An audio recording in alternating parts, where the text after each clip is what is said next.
We're also going to be introduced to Chiori and Chevreuse for the very first time, and seeing what they're all about. And yeah, I'm just really excited for this event, because I always do love the events because I'm always a fan of events of characters going outside of their home region to visit the other regions and interact with the other characters there.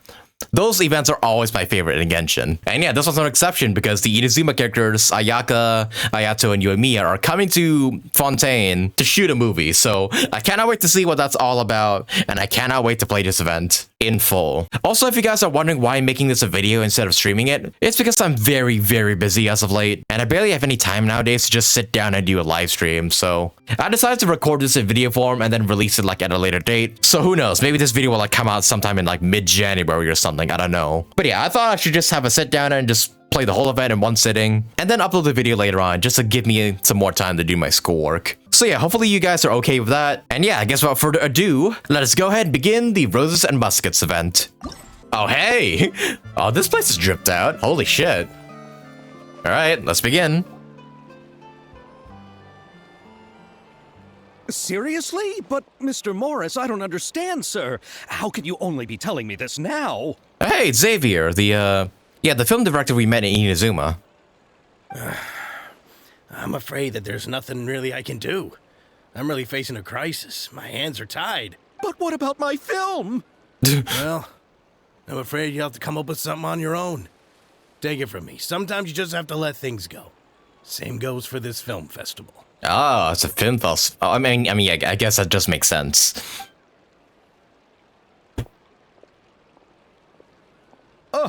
Oh. Hey, isn't that Xavier? So he's back in Fontaine now. Oh, wait, it's pronounced Xavier? Damn, I've been pronouncing it Xavier this whole time. Well, I guess it makes sense as he's Fontanian. Xavier! Oh, why, if it isn't the dear Traveler and Paimon. I really didn't expect to bump into you here at this time. It's been a while. Well, I was doing just fine until I received some terrible news just now. The I just read this in the background. For my upcoming film has fallen upon some hard times and is no longer able to provide the promised amount of funds. Hey, that's Chevreuse in the background. Can't you just find a different investor? Unfortunately, that's not how it works. We had signed an agreement specific to the Fontanalia Film Festival, stipulating that I cannot work with any other investors until the festival is finished. Damn, that's one weird contract, I gotta say. The Fontanalia Film Festival? What's that? Look around. Oh, is this your first time participating in Fontaine's Fontanalia Film Festival? Then allow me to fill you in. I think the name's pretty self-explanatory, but I guess that's just me. The Fontanalia Festival was established to commemorate the legendary Loch Knights, who went on a quest to search for the Oceanids, and eventually welcomed the Hydro Archonigeria. Well, I've heard Loch Knights before. Is it with the whole Pari thing in the Sumeru Desert? The one with like Sarash and all? The holiday is deeply connected to the founding of Fontaine, as well as its unique laws and trials. It's one of the most important festivals for this nation. So basically it's a festival for this region. We got the Irodori Festival for Inazuma, we got the Lantern Rite for Liyue, we got Windbloom for Mondstadt, and then we have... what festival do we have for Sumeru? I kind of forgot. But what's with that weird expression on your face? It's like you're trying really hard to remember something.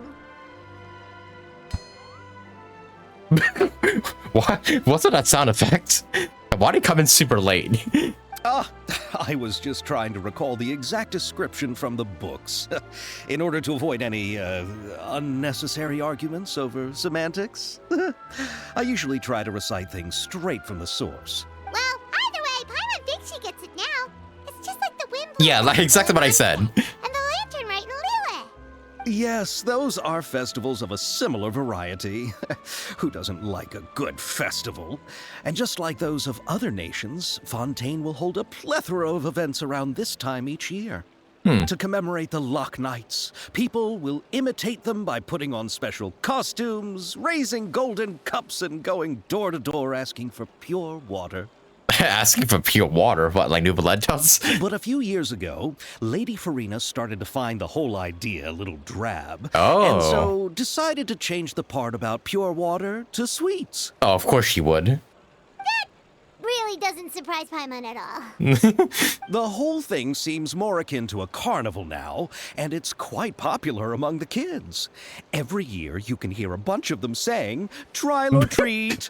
Trial or treat. Yeah, cool. We don't celebrate Halloween in this event, but we will say trial or treat, just the fuck of you. Oh, that sounds pretty fun. But how does that connect back to the film festival you mentioned? Ah, yes, it appears I've strayed off topic. I just got too excited after seeing you. Let me get back to the point. The Fontaine Film Festival is an event proposed by the Fontaine Film Association this year. Now that film technology has matured as a medium, it's the perfect time to introduce more people to the art form. What's that thing on the poster, by the way? Is that a cat? Is that meant to be a cat or something? With a hat?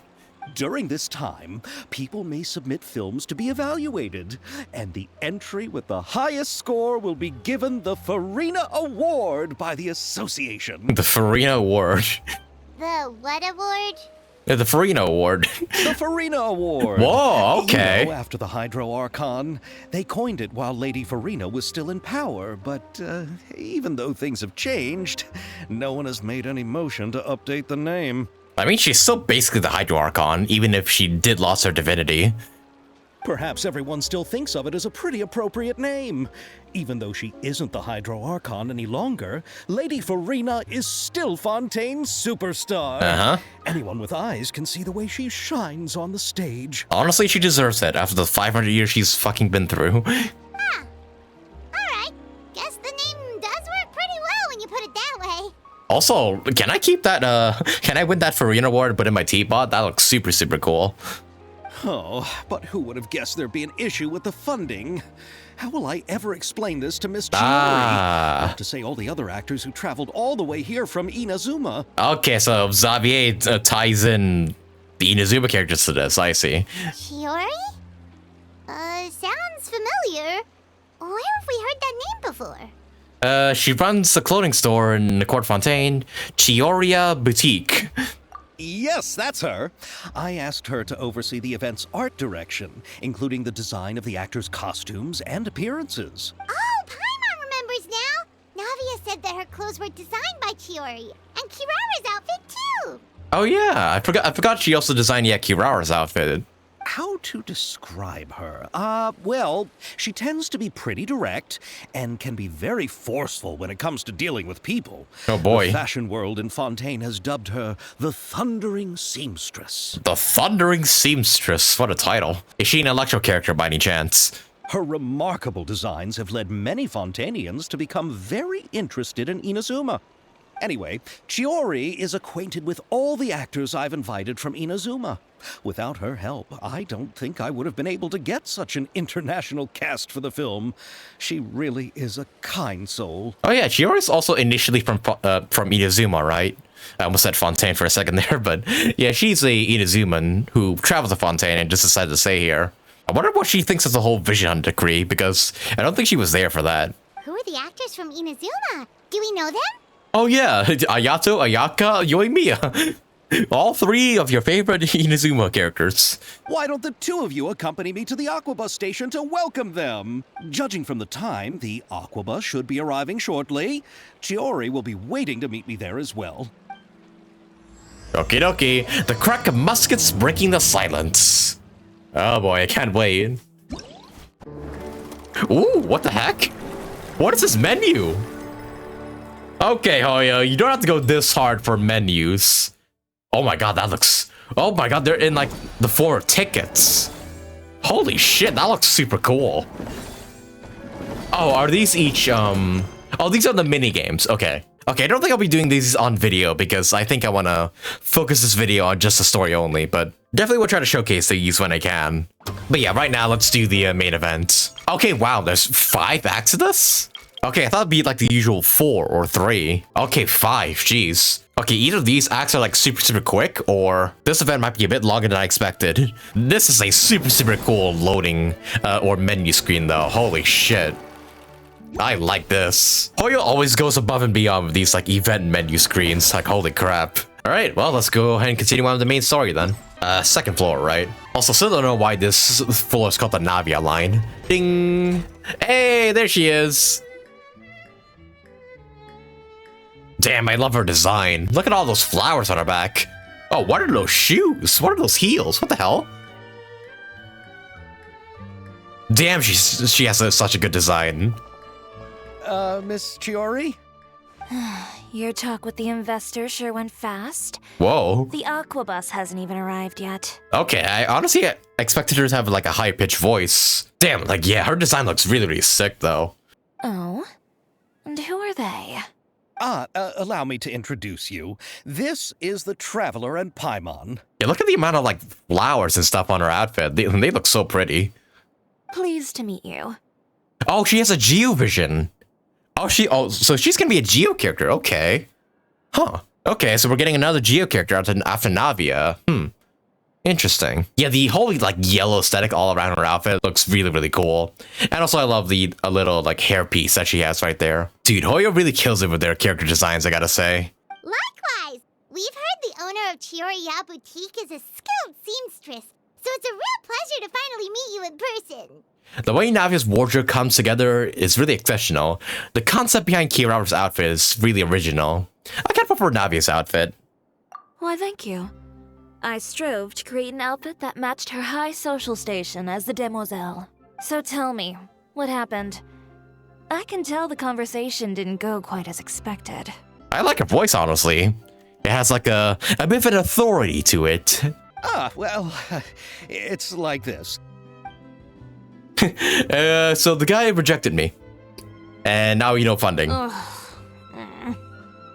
I know, Chiori, you don't have to say it. You did remind me that this investor was a little bit sketchy. Yes, there's no doubt about that. Oh boy. But how could I pass it up? He offered me twice as much as the others. And therein lies the problem. Yes, but just put yourself in my shoes. After obtaining such an excellent script, it's only natural that I would want to make the most of the film. The budgets that the others had proposed were nowhere near enough. It's difficult to find someone willing to front such a large amount of mora, so... Don't be sad, Xavier. We might be able to help scrounge up some more together for you. Yeah, no, I'm not paying a single penny, thank you very much. Oh, thank you, Paimon. That means a lot to me. But the cost of the film is staggering. I'm afraid that any mora we can scrounge together in a short amount of time won't even be able to cover the actors' fees. Does Hayato really need fees? Like, he's the head of a clan, so does he really need to get paid? I mean, of course he does, but, he doesn't really need the money, per se. We need to move on. What's happened has already happened, and there's no changing it. But now's not the time to give up. What? You're saying that you have a plan? No, that's not what I mean. I'm simply saying I wouldn't give up just yet. The actors I recommended aren't just after mora after all. I mean, yeah, they're pretty well off on their own. They don't really need it. Up, and speaking of said actors... Yep, there they are. I like how Ayaka's like the only one dressed up for the region. Really? Then where do you live? Of course, We you... Melusines live in Mercy Village. The only way to enter is from underwater. Of course, Yoimi would immediately get interested in the Melusines. Oh, you must be pretty tired after work every day, right? I mean, you have to swim all that way just to go home. You're so thoughtful. But some Melusines choose to live in the court of Fontaine because it's so much more convenient. This is our stop. You have arrived. We've arrived? But I haven't even finished chatting with Evil yet. Well, I mean, how could you not? It's such a long boat ride. Evil's introductions to Fontaine along the way. Everything you described was so clear and detailed that we can't help but want to hear more. I can't wait to get a gun. Thank you so much. I'm usually working here on this aqua bus, so I hope I'll have the chance to see you again. There are still many more places I'd like to introduce to you. Hey, there they are. What are we Welcome doing to the there? Just court of reading Fontaine. books. Chiori, you sure have changed a lot. This is the first time we've seen you since you left Inazuma. Oh, so they knew each other beforehand. Okay. I thought only Ayato knew Chiori. I haven't realized it's been so long. I was in such a rush when I left that I didn't even get to say goodbye. Damn. So, okay, so did she rush out before? Like, yeah, did she leave before the Vision Decree or after it happened? I kind of want to know that. Thank you for extending the invitation, Mr. Xavier. I'm looking forward to a fruitful trip here in Fontaine. Oh, now you realize your 3 most trusted Inazuma friends are there. It's an honor to have the head of the Kamisato clan visit us. Also, yeah, it's a really good idea. Like, who's taking care of the Kamisato clan while you guys are away? What, Toma? So they're who you meant when you said you had actors coming from Inazuma? Oh? It's the Traveler and Paimon.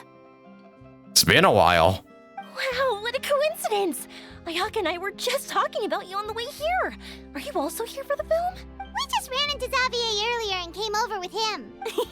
But I'm not an actress. Sir Kamisato and Lady Ayaka are the real actors here. I'm just tagging along with Ayaka to have a good time together. I always thought I would get the lead role.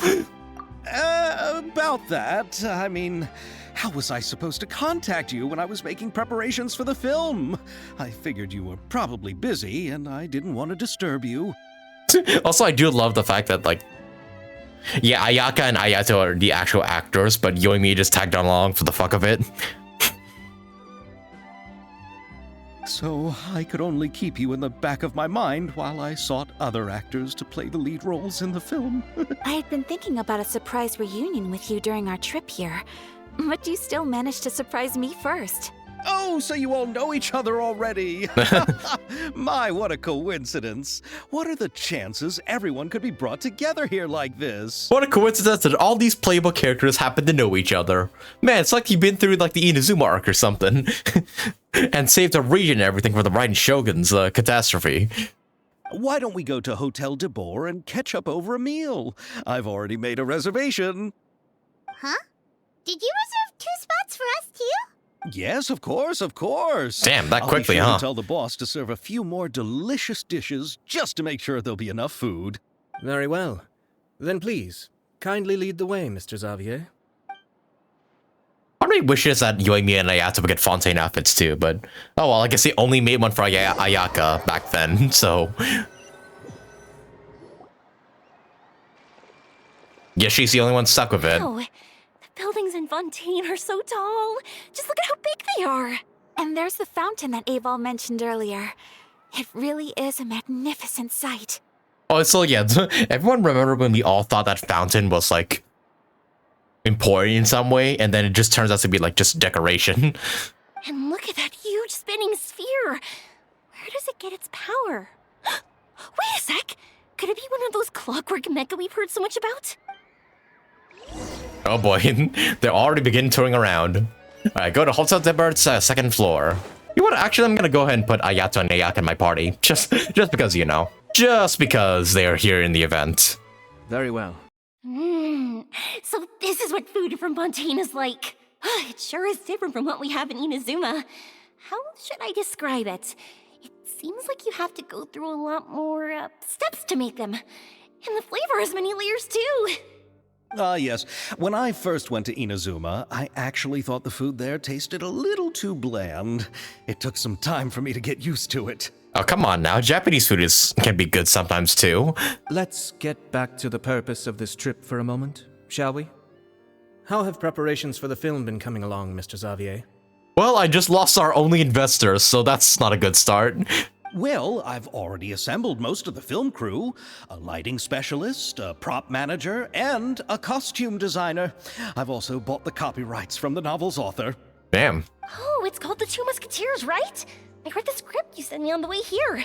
The story is pretty good. Originally, I was planning to start filming as soon as Sir Kamisato and Lady Ayaka arrived in Fontaine, but I'm afraid I've run into a bit of a problem. The Two Musketeers, you say? Are the Musketeers Ayato and Ayaka? Oh? What is it?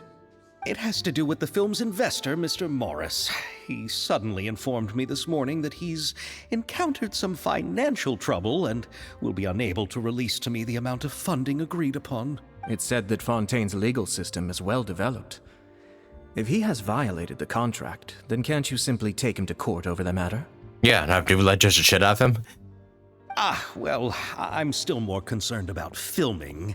Even if I were to take him to court, I'm afraid it would take months before the case could even be heard. I mean, true enough. I mean, yeah, why is Neuvillette like the only one who can just assess all the trials in Fontaine anyways?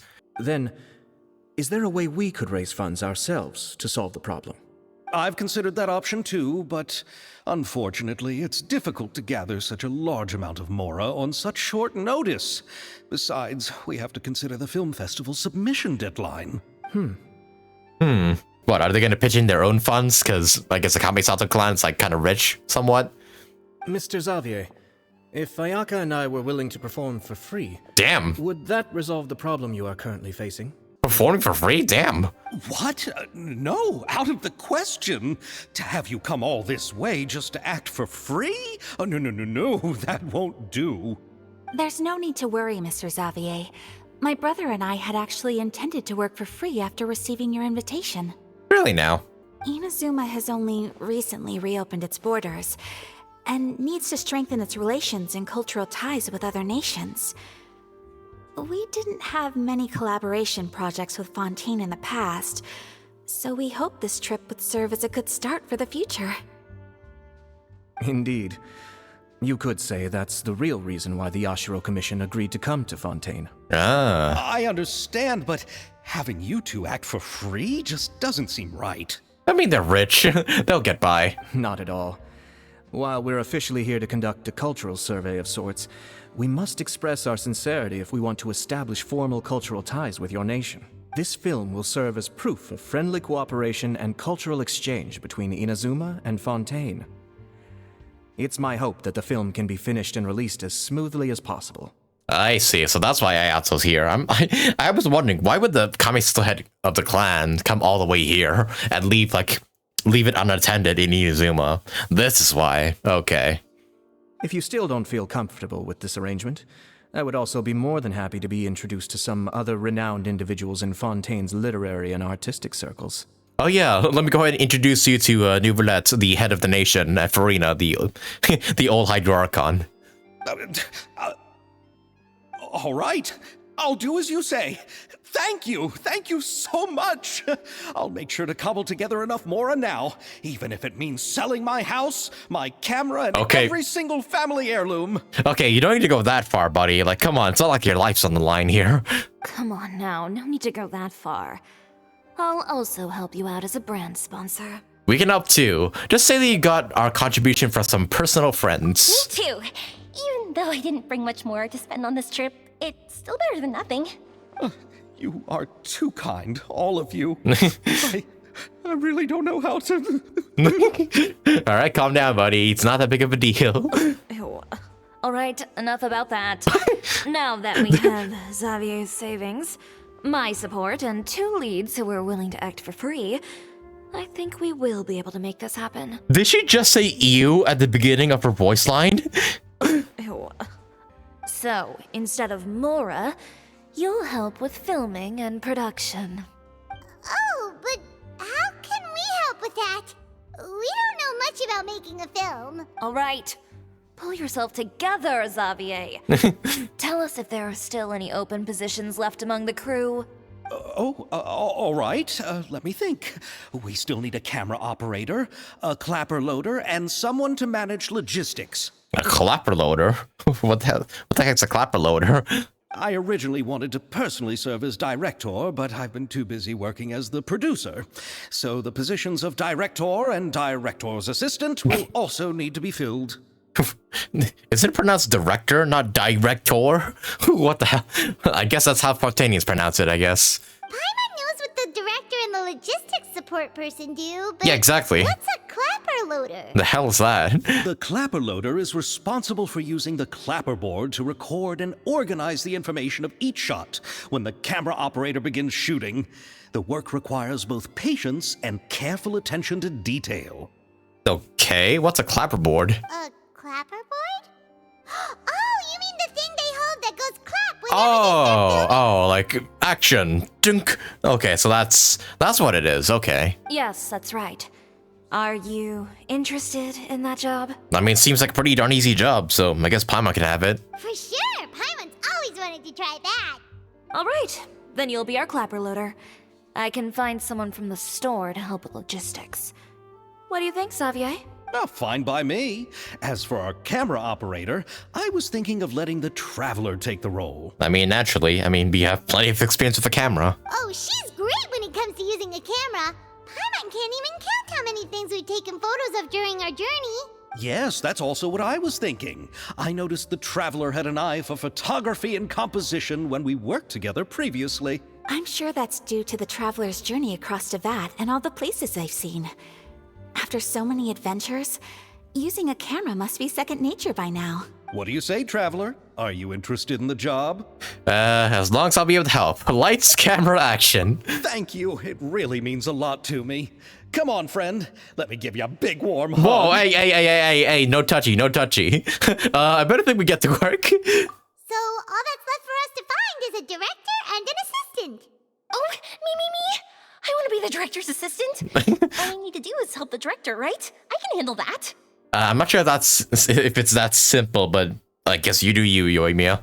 All right, then all we need is a director. Oh, all the well-known directors in Fontaine are probably also busy working on their own films these days. I'm not sure who will have time to help. Oh yeah, I know who to call up. Let me go ahead and call up the old Hydro Archon. It's good old Furina on the team. Oh, Furina helped out a theater troupe recently by serving as an artistic consultant. Ah. She could be a good director, right? Besides, it's not like she has anything else to do right now. Okay, so you had to complete her story quest in order to access this event. I see, so that's how she gets back into the whole directing swing of things. Furina? Yeah, we're good friends with her. Do you really think Lady Furina would be willing to help us with our humble project? I mean, it's clear enough that she's still interested in, like, the stage play and whatnot. Maybe she doesn't want to be on stage herself, but she definitely still has an interest in, stage play and whatnot. So yeah, she'll definitely be interested in helping. I just hope we don't force her to do it like we did in her story quest, because I did notice that, during the story quest that the Traveler kind of bullied her into going back up onto stage again. So I kind of hope they execute this, like, a little better. But yeah, I'd say Furina would be willing to help. Isn't that the name of Fontaine's Hydro Archon? Uh-huh. My brother has already informed me about what happened here in Fontaine. Yep, that's her. She helped out a theater troupe not too long ago, and now she's taking up work as a director. I mean, are you really surprised? We made friends with Ryan Shogun, for fuck's sake. Well, I saw that musical. Her performance was perfect. Ah. And the storyboards were also excellent. Don't let her form or identity intimidate you. She's the best candidate we can think of right now. You'll never know until you give her a shot. Fine. You're right, Chiori. I'll do anything for the sake of my film. Anything! Of course. And of course, I do really want some more Furina content. She's probably like one of my favorite characters after the whole Arcane quests. Then I'll have to ask the Traveler and Paimon to show me the way to Lady Furina's residence. I just hope she'll agree to help. Do you need us to also come along? No, there's no need to trouble you with this. Besides, you've just arrived in Fontaine, and I'm sure there are many places you would like to visit. Just leave this task to me. It's part of my duties as the producer. Very well. Then we'll be waiting to hear the good news. I'll go with you. By the way, you might want to consider bringing a gift. Bring in some good old macaroni. She'd love that. And don't worry, we won't simply drop you off at Furina's place. We know Furina pretty well by now, so having some familiar faces there should help your chances. Besides, the whole thing was our idea in the first place. All right, then I'll start making preparations. As for the gift... A gift for someone who was once seen as the Hydro Archon. I wonder what she would like. Hey, just bring her some candy. I'm pretty sure she'd love that. I recall that Lady Furina once fancied a clockwork ring. So Did she? perhaps I should get another exquisite clockwork contraption for her. I'm not sure she'd like that. Huh? Can't we just bring some desserts, like the Fontinalia mousse? Yeah, I'm sure she'd like that. But wouldn't that be a little too cheap? She does like desserts, though. Isn't the Fontinalia festival happening right now? I heard Abel tell us on the Aquabus that Furina introduced the tradition of going door to door and asking for sweets. She essentially invented Halloween in Fontaine. To do something like that, she must have a real sweet tooth. I agree with Yoimiya. If the gift is too fancy, it might actually make her feel more uncomfortable. Alright then, let's go buy some Fontainalia mousse. Or, you know, I could cook it. Oh, hey, that's her transition, though. Holy shit. But will that really be enough? We'll be asking her to do a lot of work, you know. You're right. We need to further sweeten the deal. How so? Huh? You want something even sweeter than Fontainalia mousse? Yes, we'll need a gift that's sweeter than any dessert in the world. But what could that be? Your words of praise. I guess she does kind of trust us, like, fully after the whole ArcQuest shenanigans. Let the Traveler and Furina shipping begin, folks. Just with that one line. You go ahead. No need to worry about us. Oh, I hope Furina will like the gifts we prepared. Oh, and if you still think we should get something else for her, just let me know. I should be able to make some fireworks. But, like, the only gift she can procure out of freaking nowhere. Looking forward to the good news. Oh, that's it? Oh, damn. Okay. Straight to the point, Ayato, I see. But alrighty, let's go get a girl. Alright, go to Furina's apartment, which is like 5 feet away from the Avengers Guild because Catherine doxed her. We're here. This is where Furina lives. Okay, I'll go knock on the door.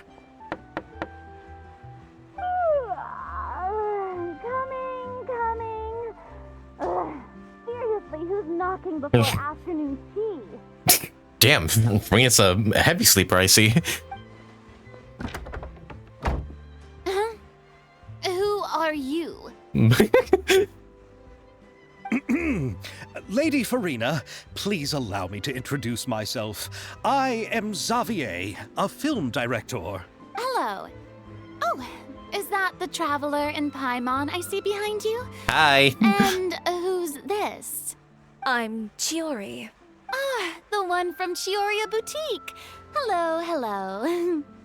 So, what are you all doing here? Do you need something? Did you just get up, Furina? It's already past noon, you know. Paimon, try to be nice, remember? Don't be an asshole like before. Come on now. Huh? Oh, Paimon means the weather is so nice in the afternoon and the sun is so warm. Holy Just shit. like how you make us feel. Sleeping in late is a really smart idea. Whoa, Paimon. When did you get super speed? Hold up. Also, I can't help but feel like that's like a jab at Paimon for being, like, uncharacteristically rude towards Furina during her story quest. It's like the devs or the writers, like, heard that, oh shit, you guys actually like Furina. Let's not be mean to her now. No. I was just up late last night reading some novels. What does sleeping in have to do with the weather? She's just like me for real. I have a shitty sleep schedule too. This is a small gift we've prepared for you, Lady Furina. We hope you like it. No need to be so formal. I'm just a regular person like everyone else now. Oh, is this Fontainalia mousse? It's one of my favorites. Damn, she turned sparkly-eyed real quick. That's great! So, actually, there's something we need your help with. Given your renowned passion and understanding of drama, I would like to ask that you serve as the director of our film crew. Oh, but didn't you just say that you're a director? Yes, but for this particular project, I'm mainly working as a producer. Besides, I'm sure that your understanding of the performing arts far surpasses my own, Lady Furina. Are the Traveler and Paimon also part of the film crew? You bet we are. Yep, we sure are. Paimon's the clapper loader and she's the camera operator. Camera operator? That can be a pretty technical job, and it directly affects the final quality of the film. Are you really up to it? I have experience. I can show you if you like. No, I'm not questioning your abilities. It's just that I've never really seen you use a camera before. Maybe you can come up with a test for the Traveler and see for yourself. If she can satisfy you with her camera skills, then you'd have nothing to worry about and can join the team. What do you say? You sure are getting better at rolling with the situation, Paimon. Oh, I do wish to see how skilled the Traveler really is with a camera.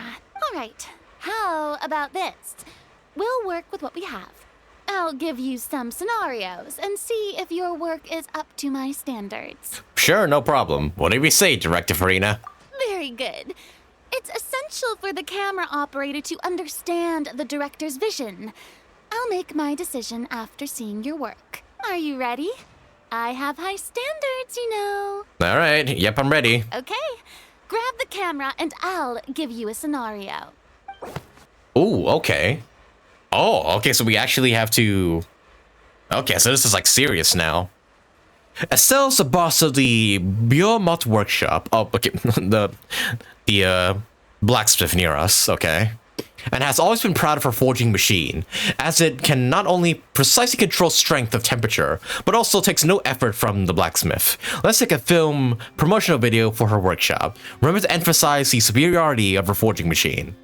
Okay. Oh, you have to take multiple shots, I see. You need to film several shots according to the director's requirements and compile them into a video. Camera positioning is key, and you should ascertain the camera's position requirements beforehand.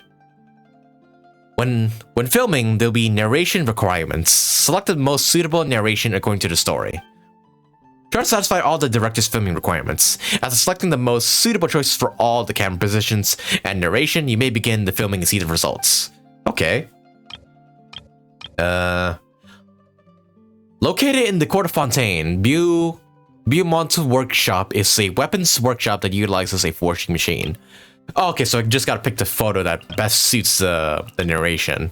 Okay, so it says Beaumont workshop, so I think you wanna showcase the workshop. Yeah, okay, it says... Yeah, there's even hints to the left there saying you need a scene that shows off the Beaumont workshop, so the entire workshop, so this one. This machine can precisely control the force applied and the temperature, making it perfect for doing exhausting and time-consuming work. And of course, you want to show the machine, not this random police officer for no reason. Thanks to this machine, the owner of Beaumont Workshop, Estelle, can comfortably enjoy each day at work. Okay, so you obviously want to show her. But worry not, for the weapons produced by the Beaumont Workshop are of outstanding quality with exquisite craftsmanship and a keen edge. Yeah, I'm gonna show cake. You need a scene that shows off the weapons arranged in boxes. Okay, in boxes, so that one. And then, if weapons are what you want, look no further than Beaumont. You need a scene that shows off, okay, so just back to the workshop again. I think that's good. Like, oh, you actually have to click on the narration. Okay, alright, start shooting. Ooh. Located in the Court of Fontaine, Beaumont Workshop is a weapon workshop that utilizes a forging machine. This machine can precisely control the force applied and the temperature, making it perfect for doing exhausting and time-consuming work. Thanks to this machine, the owner of Beaumont Workshop, Estelle, can comfortably enjoy each day at work. But worry not, for the weapons produced by Beaumont Workshop are of outstanding quality, with exquisite craftsmanship and a keen edge. If weapons are what you want, look no further than Beaumont. Hey! Oh, it appears that you have more skill than I thought. Hey, only because your directing skills are magnificent. All the shots had a great composition, and I could really feel a connection to the characters and their lines. So, what's the verdict? Yeah! Does that mean you agree to be our director, Furina? Did you think I would agree just like that? Damn, okay. After our performance of the Little Oceanid, I've begun to make a name for myself again, you know. In fact, I've already had several troops approach me for the Fontanalia Film Festival. Oh.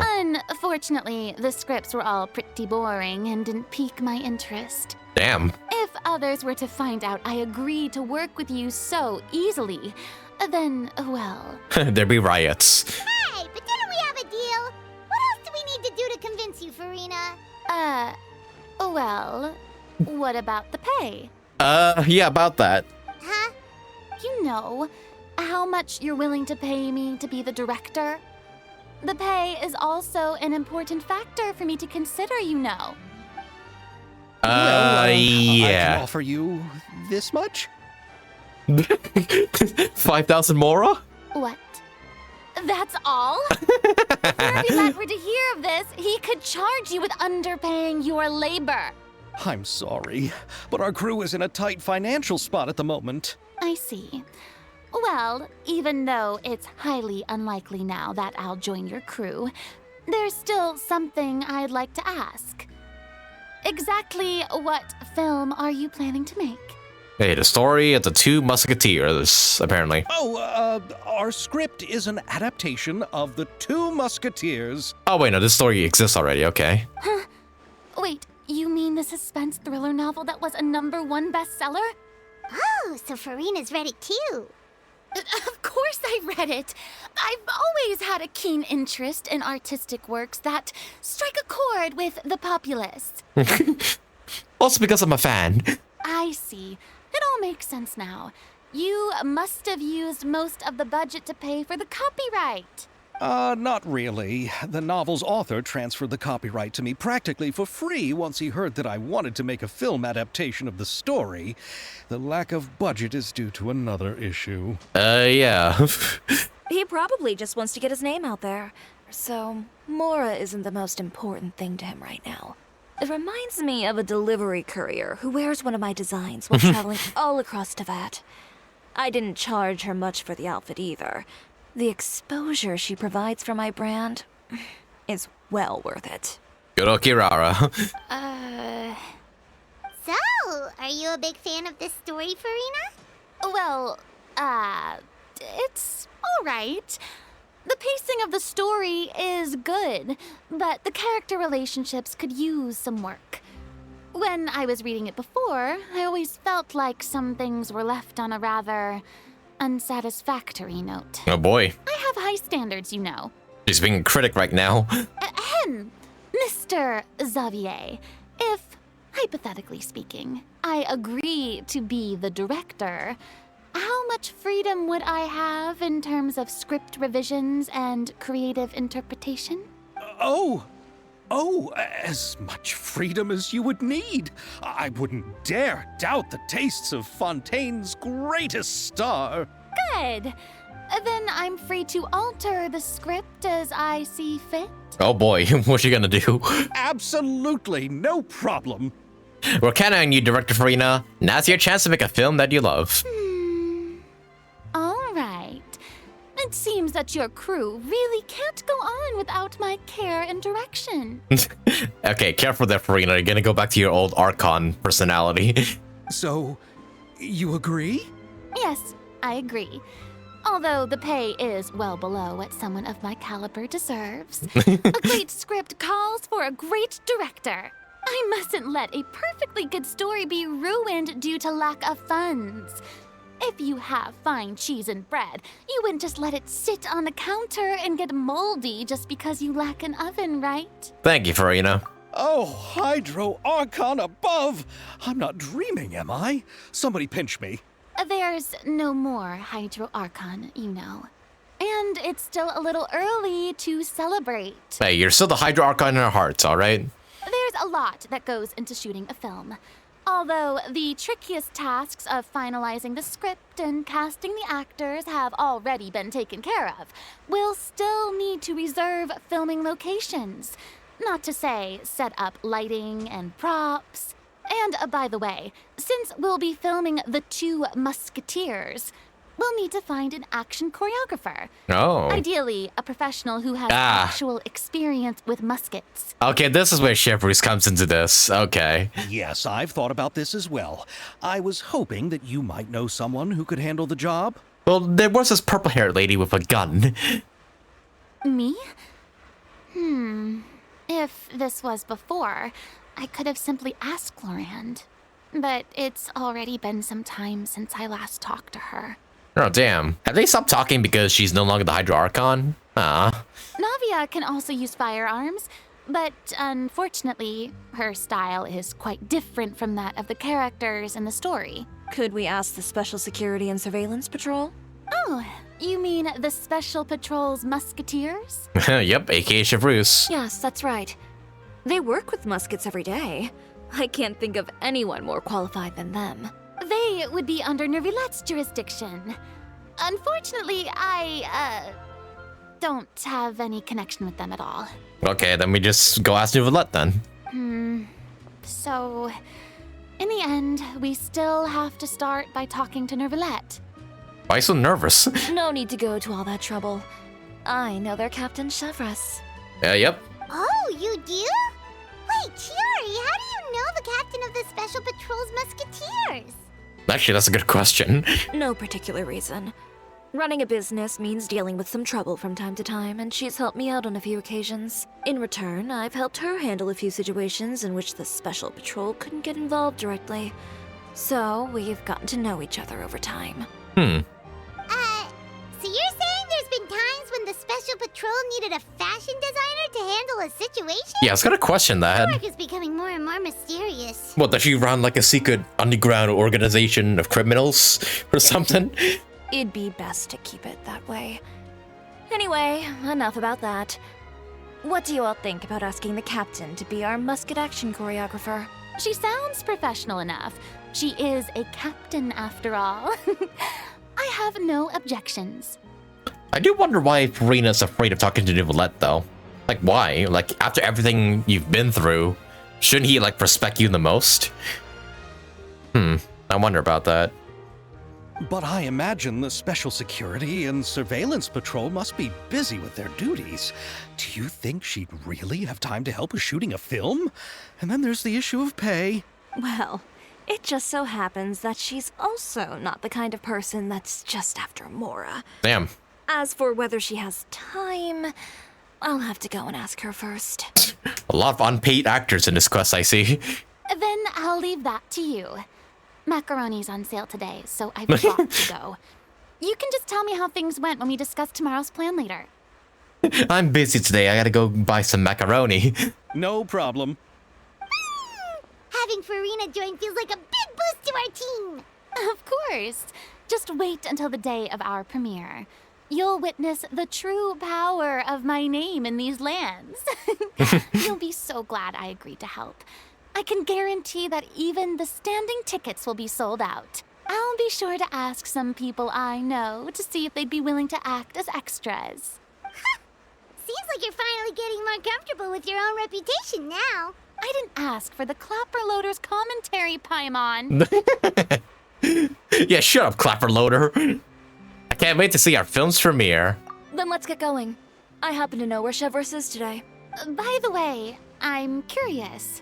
If my pay is so low, then what about our two lead actors? Didn't they travel here all the way from Inazuma? Well, you see, the Traveler knows a lot of generous people. Actually, they told us that they see the trip as part of a cultural exchange, so they didn't ask for any pay. Oh man, I really want like Yoimiya to like interact with Furina. I really want to see how that interaction goes. What? So is every person in Tevat who doesn't want money gathered here to shoot this film? Don't tell me Chiori isn't being paid either. Like yeah, a lot of generous freaking people in this quest, I see. I already knew Xavier from before, and he's also agreed to give my brand some good exposure. It seems the gods have really smiled upon you, Xavier. And that certainly doesn't include me, mind you. Like damn, yeah, Xavier has been really getting stupidly lucky with this. Oh hey, there's the two musketeers. You can actually read it. Ah, that's cool. But yeah, Xavier has like what, like at least 5 actors who are willing to act for free. Like goddamn, you don't see that like in today's society. Like damn, this film better do well if we're gonna be working for free. Besides the macaroni, I should also pick up some tomato sauce. Ooh yeah, macaroni and tomato sauce go really well together. That's all that's on her mind. Just macaroni. Oh yeah, probably should have like checked to see if I could interact with Chevreuse before meeting up with the Inazuma characters, but I guess too late for that now. Damn though, that Furina award looks pretty darn cool, I gotta say. A gold statue of Furina herself. But alrighty, there she is. Hello, Erica Lindbeck. Right. This is the place. But where's the captain? There's hardly anyone around here. Clearly the one who doesn't look like an NPC. She's over there. The one with an eye patch reading in front of the newsstand. Also, yeah, why did she have an eye patch? And also, why does she have headphones? Is that like headphones around her neck? Oh, her! Paimon could tell there was something different about her.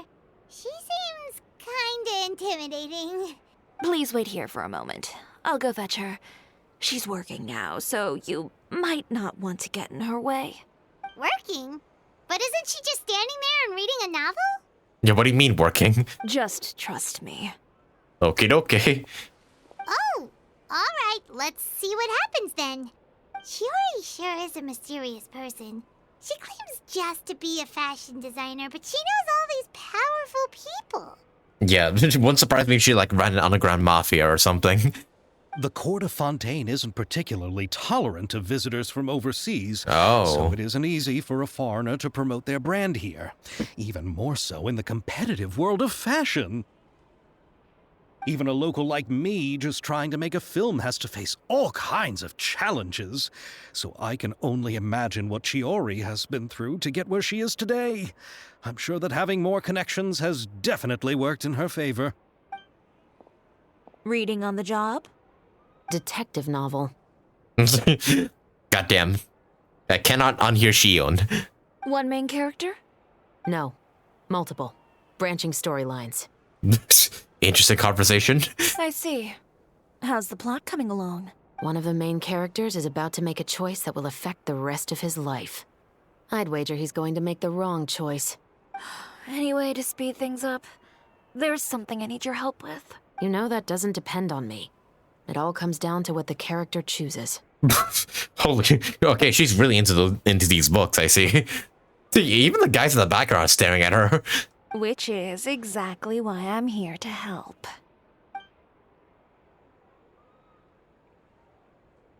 The hell's going on here? Oh. What? Is the guy like handing over like drugs like inside the book or something? All right.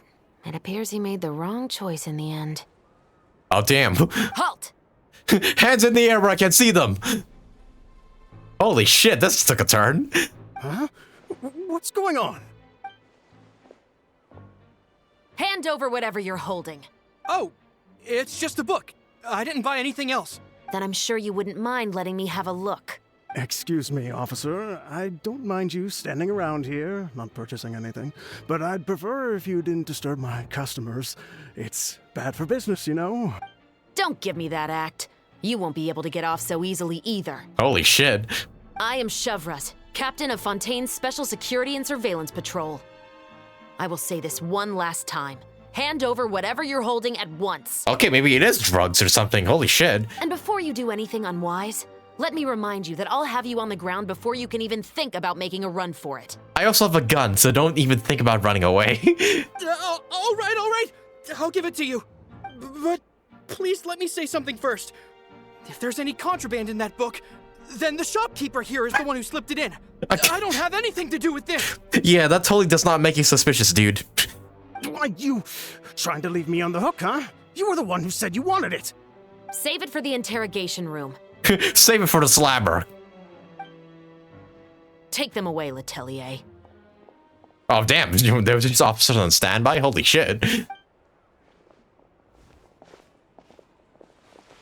What's going on here? One second you're reading a book and the next you're escorting people away. And who are... Oh! Aren't you the traveler who's been all over the papers recently? Chiori, I'm assuming what you wanted to ask me about has to do with them, right? Uh-huh. Maybe I can let you in on what's happening then. All right. Why'd you take those two guys away? Now that Vacher has been brought to justice, Ooh. no new shipments of synth will be made and distributed to sellers. The Fontaine guards have been busy collecting the remaining synths still circulating on the market. Ah, so okay, so the synth stuff is still going on. And I guess those two were part of it. Thanks to a tip from our reliable source here, this should be the very last batch. Ah. Oh, so you were pretending to read a book in order to catch the bad guys. Clever. Oh, Paimon almost forgot to introduce ourselves. Paimon is Paimon, and this is the Traveler and Xavier. Hey, I'm Chevreuse. You probably already heard me introduce myself, so I won't bother repeating it. Why don't you just arrest them immediately? Yeah, why didn't you make a move as soon as you had the chance? Were you worried that my intel wasn't accurate? No, I wanted to see if the shopkeeper would turn himself in first. All he had to do was come up to me and say that he didn't know where the synth had come from. If he did that, then I wouldn't have had to press charges on him. Ah, smart. He had the whole day to turn the synth over to Chevreuse. But instead, the moment I came up and blocked Chevreuse's line of sight, he took the opportunity to sell it off. Yep, he made the wrong choice, even though the right choice was right there in front of him. But you knew they wouldn't make the right choice. Uh-huh. Yeah, I knew. I was just hoping I'd be wrong for once. Damn. That's actually pretty darn clever, I gotta say. Enough about that, though. What did you want to ask me about? Oh, you see, it's like this. Yeah, we need some training with guns. That's the long and short of it. The Two Musketeers. You certainly have a good eye for a story. Also, may I ask why you have an eye patch? I mean, Beto and Kaya have a reason for having the eye patch. And I guess Fisho too to some extent. Why do you have an eye patch? So what do you need me to do? Just be the action choreographer for the actors? Yes, that's right. I want to make sure we get all the details right. I want the actor's posture and understanding of firearms to be as realistic as possible. However, I'm afraid this work will require a bit of your time, since you'll have to be present whenever we're filming. Also, as for the pay... basically fucking nothing. No need to say any more. I'll join. Huh? Just like that? Really? You're willing to help us with our humble film project? Good lord. Xavier is gonna be the luckiest director alive to be having fucking nearly his entire cast be working for free. Sure, it's no big deal. As I said, we've wrapped up our investigation here, so I don't have any other tasks on my plate for the moment. Besides, I personally really like this novel. I even have the collector's edition at home. Stories where justice prevails over evil never get old for me. Then we've got a deal?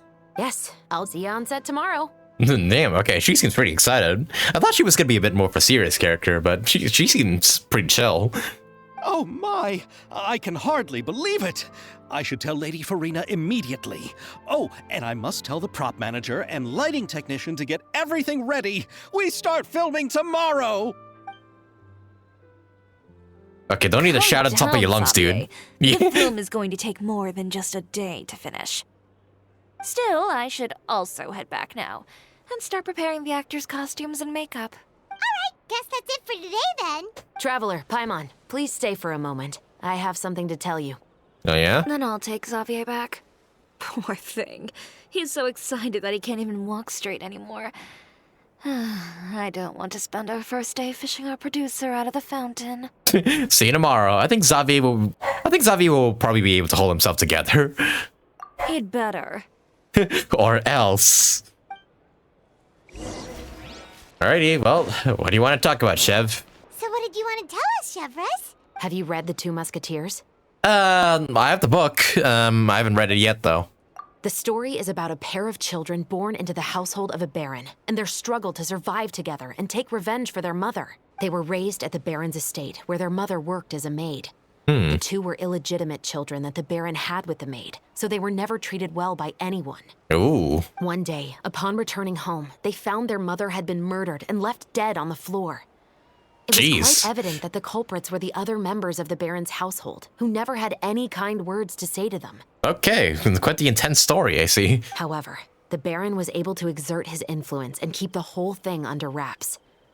The mother's death was eventually deemed as a suicide, and there was no chance of bringing her murderers to justice. The two siblings decided to flee and someday avenge their mother. Holy shit, okay, this story has everything. Betrayal, fucking drama, and everything. Okay, you got me hooked. Many years later, members of the baron's family suddenly started turning up dead one after the other. Damn. All killed by gunshot. A rainbow rose was found on each of the victims' bodies, being the flower that the kid's mother liked best. Oh. So we have like a serial killer, like calling card kind of thing here. I like this plot already, holy shit. The baron believed that the mother's soul had come to take vengeance on him, so he lived in fear each day. But it was actually those two siblings who had fled all those years ago.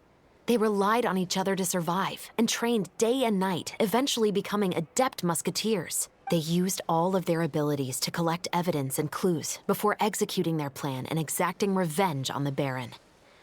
Their actions let the truth behind their mother's death be known to all. That's quite an exhilarating story. That is, holy shit. Yep, the Baron got what he deserved for his evil deeds, and justice was able to prevail. It was just the kind of story I enjoy. Well, that sounds like it'd be a fun film to shoot. Oh, so is that why you were so willing to join our crew, chevreuse? You could say it was one of the reasons. Oh, you mean there were other reasons too? I've read the reports about you.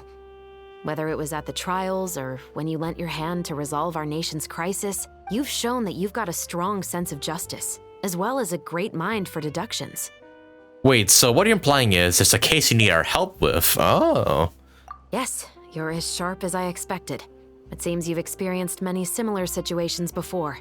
There's been a recent murder case involving muskets. Oh, damn. The perpetrator's methods appear to be very similar to what is described in the novel.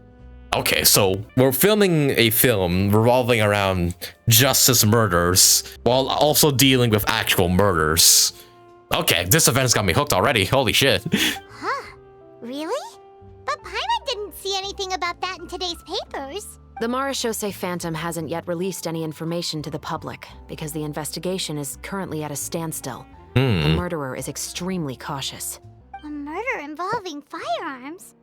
But not that many people use those in Fontaine, right?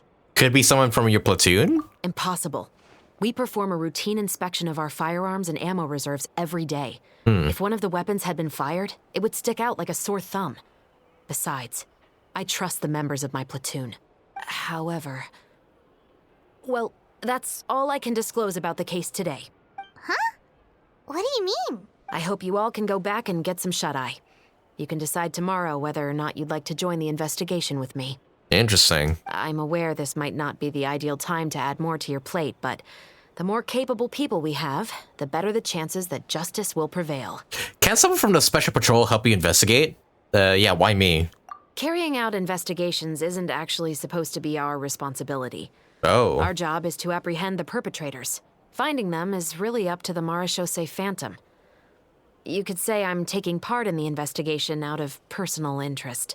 Oh, someone you know got murdered or something? I don't want people to see muskets in a negative way, and also, I'm concerned about the similarity between the crimes and the story. I mean, yeah, there's certainly a correlation. You mean they might be connected somehow? I suspect so. Just to make myself clear, this is not an order, nor is it a deal of any kind. It's a request, nothing more. If you two have any interest in the case after we finish filming tomorrow and are willing to assist me, then I would be most grateful. What do you think, Traveler?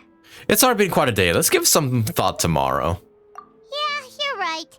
Paimon's getting a little tired too. We've really been hustling all day. Also, yeah, it's been an hour and this is just Act 1. How long is Acts 2 to 5 gonna be? You'd better head back and get some rest. It's good to keep a calm mind, especially when you're about to make an important decision. Otherwise, when the moment comes, you might end up like that shopkeeper and not even realize that the right choice is right there in front of you. Ah, well, there you go. There's Act 1. Interesting. I like the setup for this. We're filming a movie alongside investigating a murder. I'm already liking the setup. Hey, let's go on ahead and start Act 2 now, I guess. It's finally time to meet up with everyone. Paimon even dreamt of making the film last night. If Paimon remembers right, we're meeting at Hotel de Bourg. Let's get going. Here we are. Ayaka, Yoimiya, you're already here. Good morning. Xavier said yesterday afternoon went well. Yeah, and how about you, Ayaka? What were you up to yesterday? After we split up, Ayato went to see Udex Neuvillette at the Palais Mermonia. Oh, damn. I had to go talk to Neuvillette directly, huh? I was originally thinking of going with him, but he said he could manage it himself. He told me to go see the sights around Fontaine and to enjoy the local culture. Damn, I kind of want to see that. I kind of want to see Ayato talking to Neuvillette. So I rode the aqua bus with Yoimiya and visited the opera house on Aranias Island. Yeah, you wouldn't believe what we saw there. 2 mechanical puppets that were dancing together. Oh. You've seen them, right? Yeah, the Dirge of Capelia and the Nemesis of Capelius. Yeah, I beat that thing several times. Yeah, those two. Amazing, aren't they? We sat and watched for quite a while. It was mesmerizing. Like we could keep watching them forever. Oh, it was the same for us the first time we saw them, too. Yeah, I also destroyed it on multiple occasions for Navia, and Lynette, and Fremine too. Afterwards, we went swimming at the beach. Well, diving, to be exact. It was the first time I ever breathed underwater. Oh, okay, so I guess all vision wielders can breathe on the water in Fontaine. I held Ayaka's hand and we counted down together. 3, 2, 1, and then splash! We were beneath the waves. Sounds like we had a good time. Oh wait, are we actually gonna see from their perspective? Oh damn, we are. I didn't dare to open my mouth. But once I couldn't hold my breath any longer, I decided to take a big breath in. Turns out the water wasn't as salty as I imagined. It didn't really taste like anything at all. Before I knew it, I was breathing like normal down there. It was an amazing feeling. Ayaka said I was too nervous and needed to loosen my grip. She got used to everything way faster than I did. Also, anybody else still find it kind of weird how the characters just swim in their normal outfits? Like, damn, Yoimiya, how are those bandages staying on? I knew that the Traveler could do it, so I had no doubt we could do it too. That helped me feel at ease as soon as we dove in. Yeah, I'm guessing Fontaine's waters are just special in a way that people can just breathe on the water, and I guess talk to each other underwater as well. The underwater world in Fontaine truly is beautiful. I love seeing the romaritime flowers blossoming underwater, like little candles lighting up the streets at night. Yeah, and there were so many creatures that we've never seen in Inazuma. Like those fish that shimmer like a sword blade. Whoosh! Oh, and those big fish that call when they see people. I'm pretty sure you're referring to blubber beasts, which are not fish, but okay. Oh, you mean hunters, rays, and blubber beasts. I just love the name Blubber Beast. Just wait till Pops and the others hear about this. They probably won't believe a word I say. Aw, that's cute. Yoimiya was down there for quite a while. It was dark before we finally rode the aquabus back to the city. I figured she'd want to sleep in today. But now she's just a spark full of energy. Yeah, even I was worried that I wouldn't be able to get up. I still felt like I was drifting in the waves when I went to sleep last night. But as soon as I woke up today, I remembered that we'd all be shooting a film together, and I was ready to go. Speaking of the film, where's everybody else? My brother and Xavier were speaking to the restaurant owner about using the place as a filming location. They should be here soon. As for the others, We're here. Well, there they are. Please excuse my tardiness. I just finished the Special Patrol's 6-mile morning jog. 6 miles? What the? Okay. Just casually blurt that out, why don't you? Wait, 6 miles? I'm so tired. I heard you all chatting, so I decided to come down. I sure could use some of that endless energy everyone else has. Morning, Furina. Good morning, everyone. Morning. Can someone fetch me a cup of coffee? More milk, hold the sugar. Sure, I'd be happy to do that for you. No, you can't go anywhere. Please, have a seat over here so I can get started on your makeup. The last thing I want is coffee stains on my costumes. I can get the coffee. It's the perfect job for an assistant. And off she goes. So much energy. Seriously, what's her secret? She's a pyrovision. I'm pretty sure that's it. I mean, seemingly all pyro characters are full of energy anyways. Except for D-Look, but you know, he's the weird grown-up. Oh, Yoimiya's always like that. But you sure look exhausted, Furina. It's because you're not used to waking up so early, huh? Of course not. I spent the whole night reading the novel from cover to cover, marking sections that either need to be omitted or adapted. Wow, Paimon didn't expect you to be so thorough. Oh, come on, Paimon. What do you mean by that, huh? Well, I was the biggest star in all of Fontaine after all. It takes more than just a pretty face to earn a reputation like that. I know how to get serious when the situation calls for it. I went all out when I was acting as an Archon, so why wouldn't I do the same for my own life? Here's your coffee, Director Furina. Okay, geez, don't spill it now. Holy shit, first person Genshin. That's not coffee, is it? Thank you. The sound of being called director and the aroma of coffee feels almost as refreshing as hearing the birds chirping in the morning. Okay, I just gotta say, I've never seen coffee that light before. I've always, like, yeah, isn't coffee always like dark, like blackish? That looks more like tea to me. It seems everyone has managed to arrive on time. We've reached an agreement with the restaurant owner. We are free to use the second floor to shoot our film. Yippee! Really? That's great! He is really looking forward to our film, and hopes that providing his restaurant as a filming location will attract more customers. Well then, Mr. Xavier, I'll leave the rest to you. Okay, thanks. First, I'd like to introduce our new members. This is our prop manager, Veronique. She'll be in charge of all the film's props and items. And this is Bonneau, our lighting technician. He'll be in charge of lighting and illumination to set up each scene's atmosphere. Okay, since they're taking the time to introduce new NPCs, I'm just calling it right now. I'm just calling it. One of these guys is the murderer of Chevreuse's case. I'm just saying. I just had the feeling. Yeah, I have the feeling that one of them is gonna be involved in Chevreuse's case somehow, some way. Just a hunch. Wow. Sure feels like we have some real professionals joining the crew now. First of all, please allow me to first express my sincerest gratitude to everyone in the crew.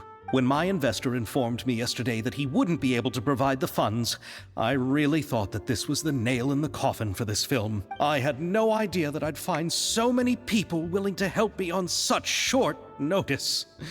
Thank you. Thank you all from the bottom of my heart. No need to be so cordial, Mr. Xavier. We're all honored to be a part of this. Also, I realized most of the characters here are female. And the only male here is Ayato. In terms of playable characters, that is. Your works made a profound impression on me when I saw them back in Inazuma. I am sure that someday, this film will be remembered as a prime example of cultural exchange between Fontaine and Inazuma. Yes, the story is the reason I agreed to join. I can't bear to even imagine what this film would look like without the very best director. Anyway, I would like to make a promise to everyone that as the producer of this film, I'll do whatever I can to ensure that everything goes as smoothly as possible. This is not just my film. It also embodies the thoughts and feelings of every person here, as well as the endless effort we are about to pour into it. Geez, somebody's excited. So, without further ado, the Two Musketeers will officially begin filming now! Yeah. You may take it from here, Director Furina. Side note, they really gotta make new clapping sound effects. those just sound underwhelming. All right, listen up, everyone. All right, at your service, Director. The first scene takes place when the two young musketeers are living at the Baron's home, still unaware of all that is about to happen to them. We'll need props and lighting to set the scene. Our lead actors can go get their makeup done, and extras, please take this time to go over your positions. Whoa. Seems Furina's really kicking things into gear as the director. I wonder if this is actually how actual movie directing goes. It'd be kind of cool if that's the case. Is everyone clear? I don't want anyone traipsing around the set like umbrella finches. All right, cameras will start rolling as soon as the set is ready. Let's make a film that'll make some serious waves in Fontaine. Not the kind of waves that drown people. I mean, the good kind of waves. Marina, please, the prophecy's over. She has some serious PTSD. Seems like she's still a bit traumatized by that. Yeah. Could you blame her, though? Anyway, let's go see if there's anything we can do to help. Act 2, Fiction and Reality, Inside and Outside the Frame. Alright, let's go. I don't need any help here. Why don't you try asking someone else? At your service, milady. Okay, let's talk to the people who don't need help first. Holy shit, that's a huge-ass camera, I gotta say. Oh my god. Holy fuck, that's enormous. Hey, Chef and Ayaka, what are you guys doing? So this this is what a musket looks like. Oh, holy shit, I just realized there's actual fucking guns on the table. Holy shit. Ayaka, be very fucking careful, please. Not exactly. Yeah, those aren't muskets, those are pistols. Alrighty, Yoimiya, what are you up to? How about here? A little more to the left. You got it. Hey, Yoimiya, do you need a hand? No, I'm fine. You know, doing the lighting is kind of like designing a fireworks show. It's interesting to imagine what kind of atmosphere the lights will create. I heard that the Traveler will be operating the camera and Paimon will be the clapper loader, right? Those roles are just perfect for the two of you. Really? Is that because it'll be easy for Paimon to hold the clapperboard while flying? That, and also it's the easiest job to do. Well, sure, there's that, but that's not exactly what I meant. I just think that after all your journeys together, you two must have developed a super close bond and just naturally know how to work with each other. If I'm not mistaken, the director will want the cameras rolling as soon as the clapperboard goes clack. Actually, we start rolling before that. The clapperboard just gets edited out in post-production, yeah. Oh, I see. It's amazing to see the magic behind filmmaking. Yoimiya, we need lights over there, too. Oh, on it! I've got to get back to work. Chat with you later. Oh, it's exciting to see so many people working together to bring the film to life. Honestly, yeah, I'm enjoying this event so far, even though it's just only the beginning. Really getting into it. But she was right. We do have a super close bond, don't we? Of course. Paimon's really happy. Alrighty, what about you, Chiori and Nayato? Ayaka has mentioned you to me before.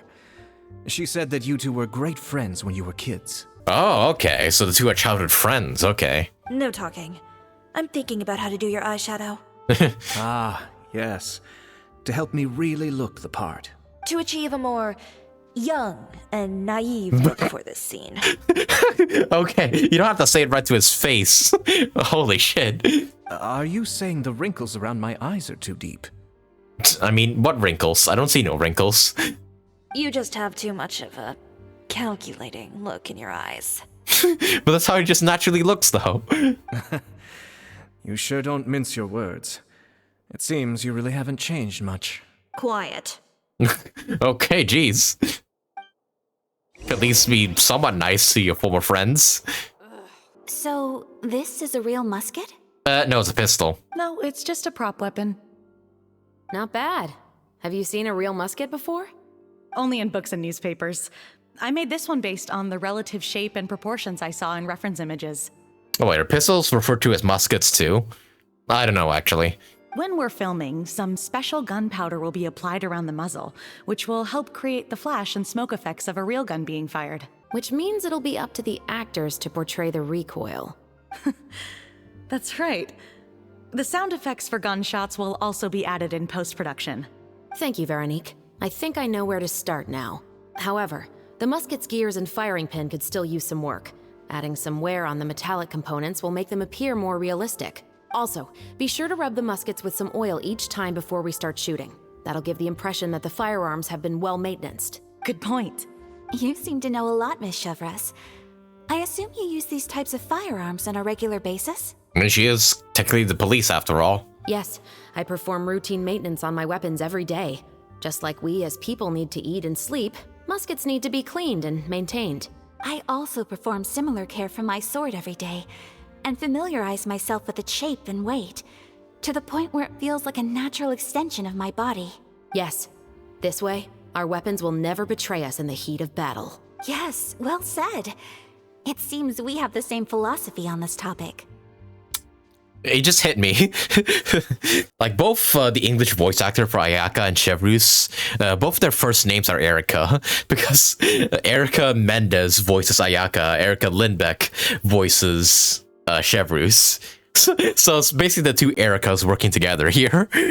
Oh, sounds like they found a common interest to talk about. Though these props differ from the muskets I use, I can still give you some pointers. Good. I look forward to your instruction. First and foremost, never point the weapon at anyone, regardless of whether it's a real or prop weapon or whether you're holding it or it's on the table. This holds for any time when you're not actively engaging an enemy. Okay, understood. When aiming the musket, extend your arm so that it's level with your shoulder, and use your eye to look down the weapon's sights. Like this? Holy shit. Don't hold it sideways like a gangster now. Not bad. Now, try saying your lines. This is the end of the road for you. Hey guys, new reaction image just dropped. Delete this. Good. Now turn your body a little. That way, you'll give your enemy less of a target to work with. And relax your shoulders. Here, allow me to demonstrate. This is the end of the road for you. Huh. Damn. Excuse me, Miss Chiori.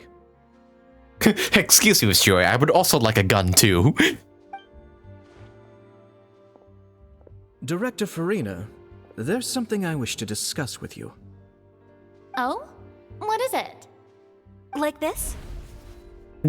Yes, much better. What do you think? I don't know why, it's just so weird to see the Genshin characters holding guns after they've been using like medieval weaponry for like a good while now. I do see your point. But are you sure you wish to do this? I believe it would be most fitting. Well, if you insist. All right, I understand. Miss Ayaka, Miss Chevreuse, could the two of you please come over here? Huh? What's going on? Are we gonna start filming now? Let's go see. What is it? I have a question for you, Miss Chevreuse. Would you be willing to play the role of a musketeer? What? Oh, I guess we're switching her to be the main role? To clarify, I would like to turn over my role to Miss Chevreuse. Damn, really? But brother... Don't worry, Ayaka. I actually view this as a good thing. I was becoming troubled trying to set aside some time to speak to the staff at the Palais Mermonia. I would like to have some conversations about the cultural exchange between our two countries, and I've heard that the bureaucratic process here can get rather complicated. Now, I will be able to focus on my work. Besides, you also know that I'm not really one for public performances. Damn, that's kind of a shame though, because we don't really see Ayaka and Ayatsu together that often. Are you really sure? From a director's point of view, I also felt like the relationship between the two musketeers in the original story could be improved. But I mean, Ayaka and Ayatsu are literally brothers though. The older brother in the story plays the lead role with his overbearing character, but this causes his character to overshadow that of his sister, and the theme of the two supporting and relying on each other isn't conveyed very well. But if we were to change the siblings to two sisters of a similar age, then that aspect of the story might come through more clearly. I mean, I could see, yeah, why that would be the case, actually, yeah. Also, I've seen you instructing Ayaka. That cold and dignified personality is exactly what we need for the older musketeer. Of course, even with all these insights, the decision should still be made by Miss Chevreuse. Chevreuse mentioned that she really likes the story, right? Paimon bets that she'll take the role. But she was set to prioritize her work, but we still don't know if she's a big fan of acting. All right, I'll take the role. Damn, without hesitation. Good. It's decided then. I'll get started on making edits to the script. Damn, I did kind of want to see Ayato do some acting, though. Missed opportunity. Oh well. We'll also need to make some immediate adjustments to the lighting, props, and costumes. I have a feeling that our adaptation will be even better than the original story. You're doing a great favor for me, Miss Chevreuse. You have my gratitude. Don't mention it. I like this character, so if anything, I should be the one thanking you. Well, since my brother is the one who brought up the idea, I suppose there's no need to worry. Let's go, Miss Chevreuse. I look forward to working with you. Please, just call me Chevreuse. I mean, it could still work well. I mean, the two have pretty good, like, Seems like you're really going out of your way to solve the problem I was having with your makeup. Yeah, I just didn't want to put on all that makeup. Also, you calling me old really hurt, you know? But yeah, I get what they're going with this. And besides, it seems like Chevreuse and Ayaka get along pretty well anyways, so yeah, maybe this will be a good thing. Still though, I feel like it's a heavily missed opportunity not to at least show us Ayato like trying to act, you know? Surely you jest, Chiori. I assure you that I was mostly motivated by a desire to spend more time on formal business. You're motivated, eh? Oh, come on. You really think I'd buy that? According to what I've heard from Ayaka, her brother is someone who can juggle 10 different matters at the same time. I'm sure you have other reasons for backing out. Perhaps. Ayaka always said she wanted to go out and see more of the world, just like the traveler. But I feel that she needs not only to see other nations, but also to make some different kinds of friends. I think it would be harder for her to make new connections with me constantly by her side. I would like to give her some space.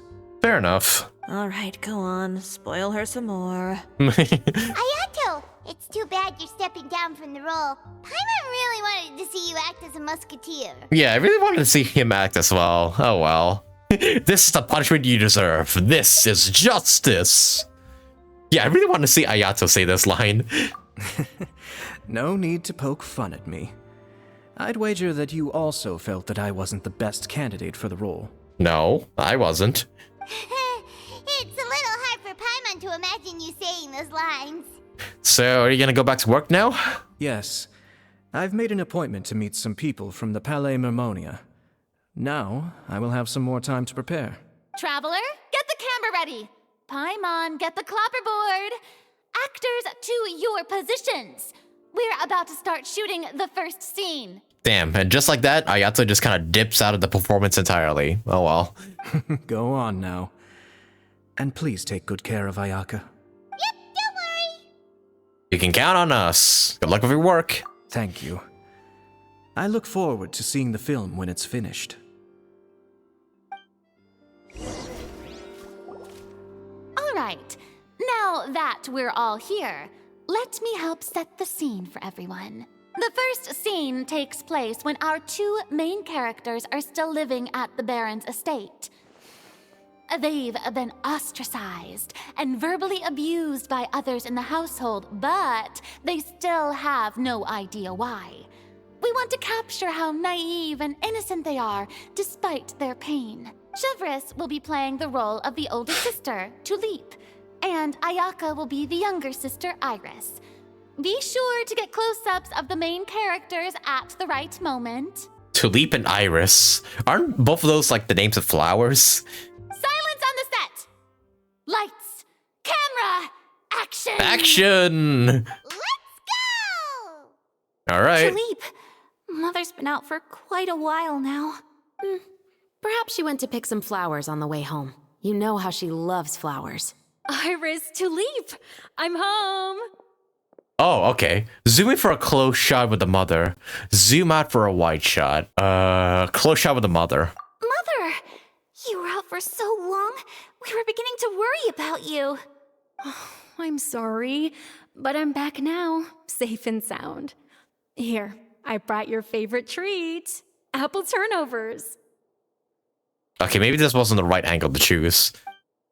Mother, what are those bruises on your hand? Zoom in for a close in on the mother. Zoom in for a close up on Tulip. I feel like we need to see the bruises, so close up on the mother. Huh? What bruises? Oh, I must have bumped into something while I was working yesterday. But I didn't notice them this morning.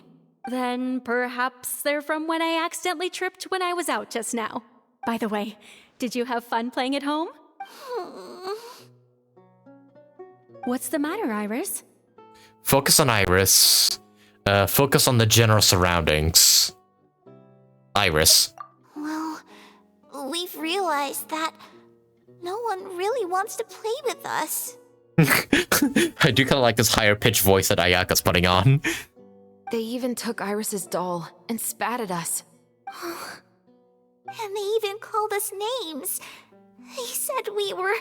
Shh. It's all right. Don't worry. Girls, listen to me. Pan over all three characters. Zoom in for a close-up at each character. Ooh. I'm gonna say pan over all three characters. It doesn't matter what anyone says. Don't listen to them. No one can define you with such words. You both have wonderful lives ahead of you. Just like your names. You will both blossom like beautiful flowers. Maybe your time to blossom hasn't quite come yet, but one day, you two will bloom more beautifully than anything else. Don't let the soil you're in now ruin your future beauty. Understand? My dear daughters. And cut! Great scene. That's fun, actually. Not bad. The actors' emotions were all on point. Let's keep that take. Also, if our clapper loader could avoid shouting at the start of the scene next time. Yeah, I don't think is the clapper loader not supposed to shout. Oh, Yeah, it's a director that says like lights, camera, action. Yeah, it's a director that says lights, camera, action, right? Not the clapper. Great.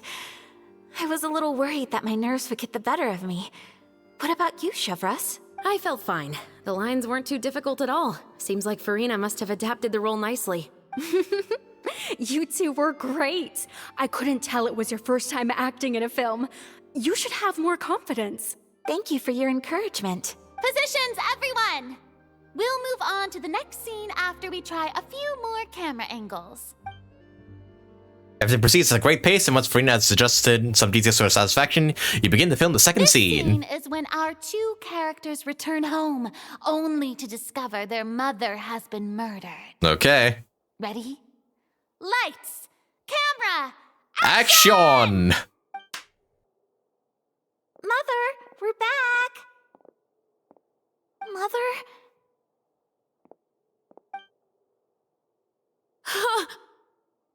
What's wrong, Tulip? Iris, stay away! Huh? Why? What's...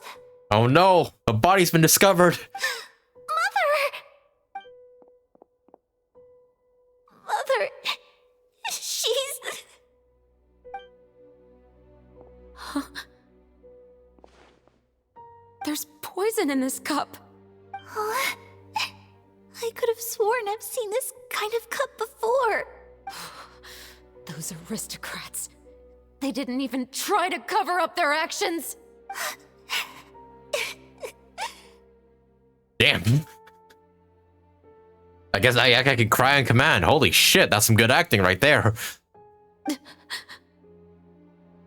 Iris, we need to leave this place. Leave? But now that Mother is gone, where can we even go? Anywhere. All I know is that we can't stay in this house. But are we just going to let them get away with this? We'll have our revenge, I promise you. Just not right now.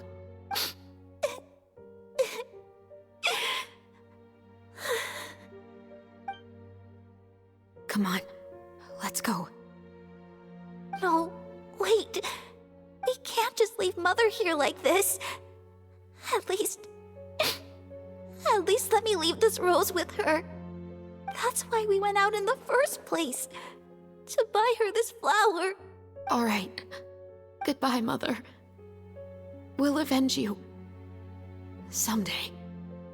And cut!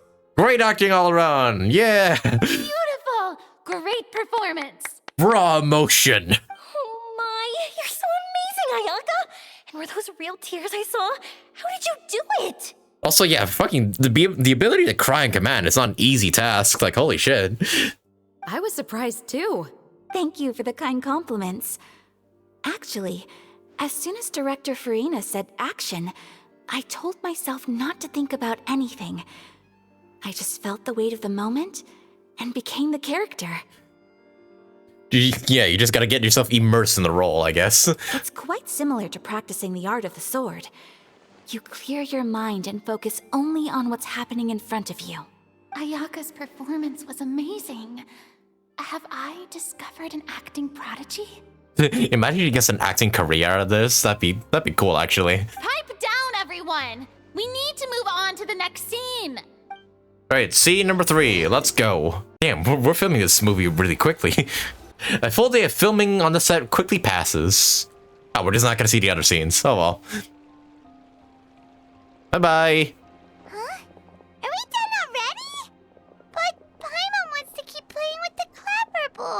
How do you feel, Traveler? Is your arm sore from holding the camera all day? A little bit, but it was a lot of fun. Good work, you two. You too, Chevreuse. You were quite the actress today. I've read this novel many times before. I have a good grasp of my character's mindset. Anyway, do you remember my request from yesterday? Yep, the murder stuff. Right! We were having so much fun that Paimon nearly forgot. You have a case where the murders seem really similar to the cases in the novel, right? So, how are they similar exactly? In the story, the main characters grow up to become two musketeers, always using their guns to carry out their revenge. And on each of the victims, they place a rainbow rose as a signal that they've returned.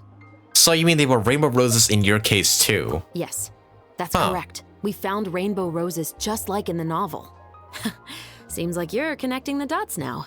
Oh, that does sound pretty concerning. Especially after seeing the script today. Oh, now Paimon can't stop wondering what kind of ulterior motive the murderer might have. What do you think, Traveler? You're smart. Paimon wants to hear your thoughts. If we're only there just to assist, then I think we can join the case. Good.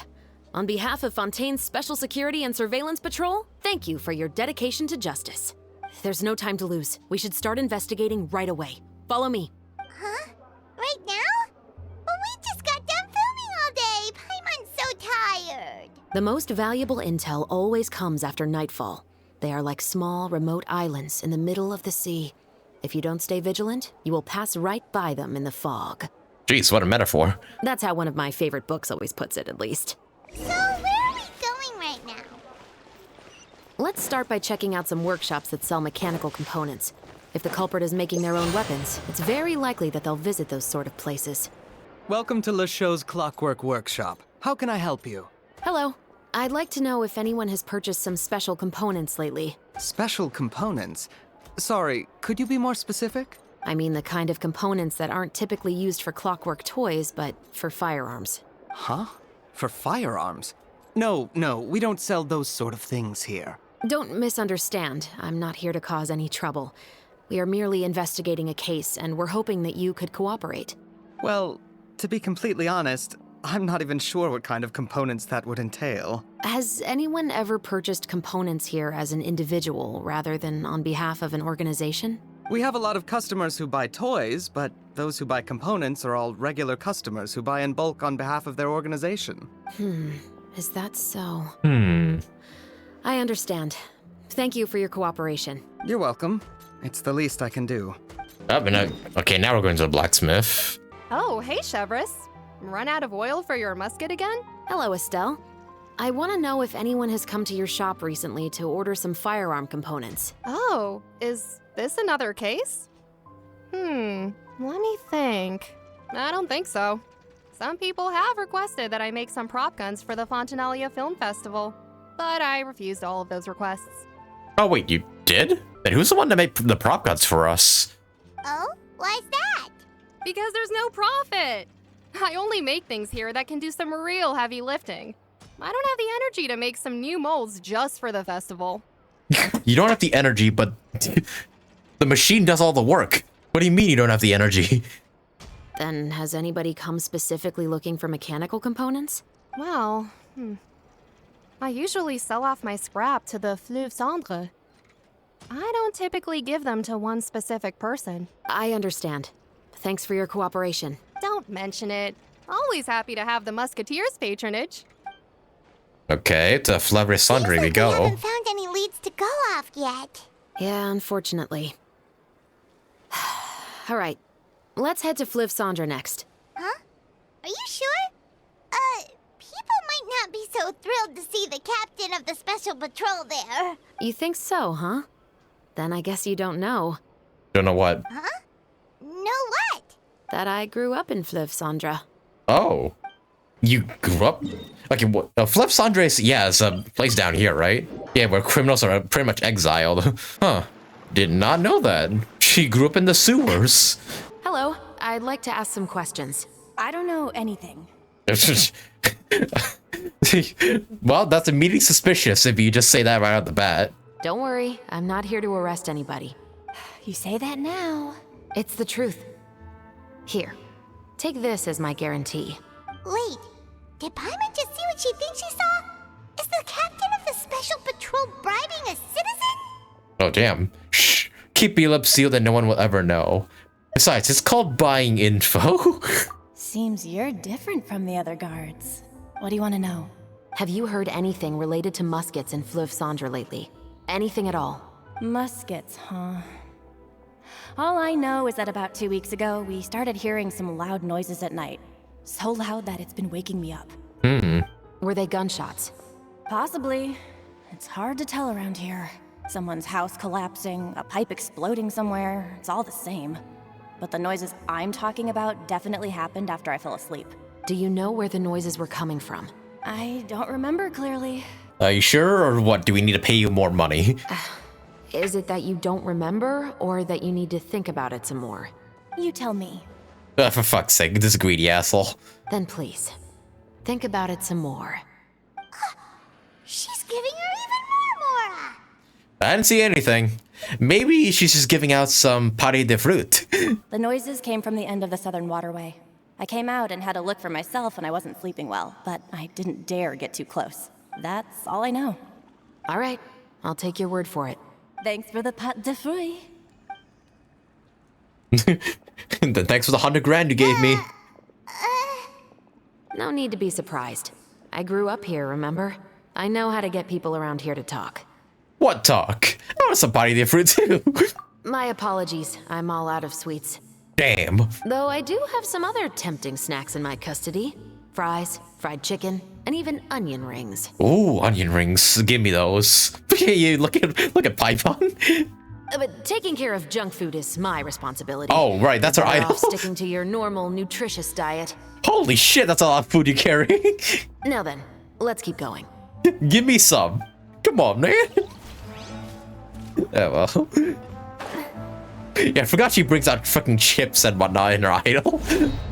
Oh man, I can't wait for it to like come out in the second half of 4.3. Alright, I guess now we ask her on the bar, all noir style.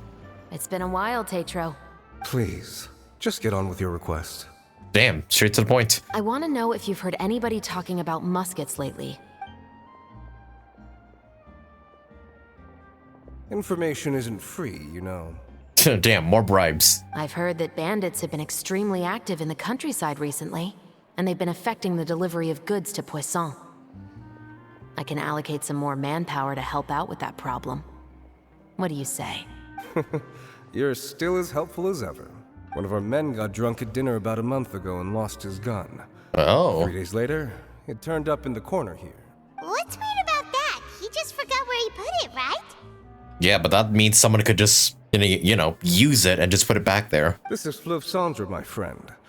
Anything of value left in the tavern won't ever make it to the next day. But that gun turned out to be an exception. It didn't get any new wear and tear on it, and didn't even appear to have been fired. We were quite mystified as to what could have happened. I suspect it came back because the weapon was already known to the guards. You mean, a criminal was afraid the Marechaussee Phantom would use the shot marks to track them down? Maybe. But if that's the case, the culprit really took great care to avoid getting caught. I didn't say anything about a criminal. In Fleuve Cendre, knowing who was killed is as easy as knowing what clothes you're wearing today.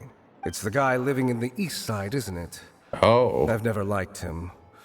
Every time he's here, he just orders a drink and sits there with a nasty look in his eyes. So, who was the one who lost the gun in the first place? Don't bother. Even if you ask, he wouldn't admit to owning a gun to some strangers. Not to mention the captain of the Special Security and Surveillance Patrol. He's right. I know you grew up here, chevreuse. Even though you're on good terms with the Spina, you've still been gone too long. Not many people know you here now, and a lot of people don't like the Special Patrol. I know. So take my advice and don't show your face too much around here. It's for your own safety. I'll come and go as I please. And I'm afraid I'll be appearing more often due to my work. Damn. All right. Don't say I didn't warn you. I mean, she has a gun with her. She has a musket with her at all times. I don't think she'll be in too much danger now. And also, she has a pyro vision too, so that's something. Yeah, part of me kind of forgot this is where criminals are exiled. I thought everybody goes to the Fortress of Mirapede, but yeah, I think there are just some criminals out there who just get sent to the sewers and are exiled from Fontaine City. What's all this? Some broken planks and barrels, as well as some liquor bottles? Oh, shooting gallery. Yes, but have a closer look, Paimon. Even though somebody has purposefully tried to clean them up, these are obviously marks from musket bullets. In other words, someone was here trying to improve their shot. They were using the barrels and bottles for target practice. Could it have been the killer? Your guess is as good as mine. Although many people at Fleuve Cendres own guns, few hide the fact from others. And even fewer would go to such lengths to hide markings from practice shots. Anyway, let's go. There might be more to this. Seems like that's all we'll be able to uncover for today. Paimon feels like we managed to learn a lot more here than up on the surface. Yes. Assuming that everything we found is indeed connected to our suspect, then their timeline was probably something like this. A month ago, our suspect found a gun and took it home to disassemble it. Once he'd figured out its mechanics, he brought it back. In the following weeks, he used some parts to create his own makeshift musket and took it to the Fleuve Cendres for target practice. Then, a few days ago, he found his target and carried out the murder. Once the deed was done, he left a rainbow rose on the body, just like the scene in the novel.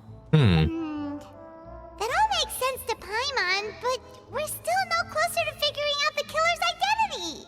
And about the guy who died. The deceased was a resident of Fleuve Cendres. It's said that he was a poor, solitary man. But for following the novel, shouldn't the guy have been a nobleman? Yeah, that's also something I'm trying to figure out. If we are indeed following the novel, and there's a story behind the murder, then this murder should be an act of vengeance. But according to our investigation, the deceased didn't have any enemies. He was no saint, but no one's heard of a rival who hated him enough to shoot him dead. Much less care to leave a rose on his body. So it's probably just a criminal that's just copying the novel.